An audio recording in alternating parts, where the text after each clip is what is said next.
ஒன்றிய அரசின் பட்ஜெட்டில் சுங்க வரி விதிப்பில் செய்யப்பட்டுள்ள மாற்றங்களால் செல்போன் மின்சார வாகனங்கள் விலை குறைய உள்ளன.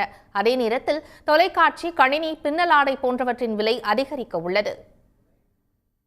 2025-26 ஆண்டுக்கான ஒன்றிய அரசின் பட்ஜெட்டை தாக்கல் செய்த நிதியமைச்சர் நிர்மலா சீதாராமன் கழிவு லித்தியம் பேட்டரிகளுக்கான வரி குறைக்கப்படும் என்று அறிவித்தார்.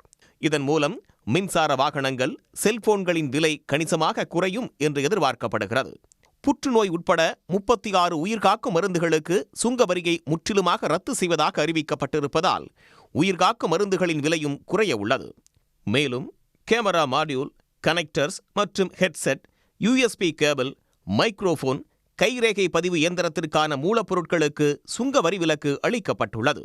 இதேபோல் பதப்படுத்தப்பட்ட தோல், செல்போன் பேட்டரி தயாரிப்புக்கு பயன்படுத்தப்படும் பொருட்கள், 12 அரிய கனிமங்கள், கோபால்ட் துகள் ஆகியவற்றுக்கும் சுங்க வரி விலக்கு அளிக்கப்பட்டிருப்பதால் தோல் பொருட்கள் மற்றும் செல்போன் விலை குறையும் என்று எதிர்பார்க்கப்படுகிறது.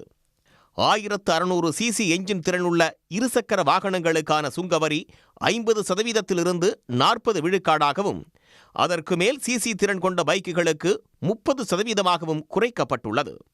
இதனால் இறக்குமதி செய்யப்படும் பைக்குகளின் விலை குறைய உள்ளது. ஈதர்நெட் சுவிட்சுகளுக்கான சுங்கவரி 20% 10%, பதப்படுத்தப்பட்ட மீன், இறாலுக்கான சுங்கவரி 30% 5% குறைக்கப்பட்டிருப்பதால் அவற்றின் விலை குறையும் என்று எதிர்பார்க்கப்படுகிறது. உணவுகளில் பயன்படுத்தப்படும் வாசனை பொருட்களுக்கான வரி 100% 20 விழுக்காடாகவும், பிளாட்டினத்திற்கு 25% 6.4 விழுக்காடாகவும் சுங்கவரி குறைக்கப்பட்டிருப்பதால் அவற்றின் விலை குறைய உள்ளது. அதே நேரத்தில் LED திரைகளுக்கான சுங்கவரி 10% 20% அதிகரிக்கப்பட்டதால் LED திரைகள் கொண்டு உருவாக்கப்படும் தொலைக்காட்சி, கணினி போன்றவற்றின் விலை உயரும் நிலை ஏற்பட்டுள்ளது. பின்னலாடைகளுக்கான சுங்கவரியும் 10% 20% அதிகரிக்கப்பட்டிருப்பதால் பின்னலாடைகளின் விலையும் உயரும் என்று எதிர்பார்க்கப்படுகிறது.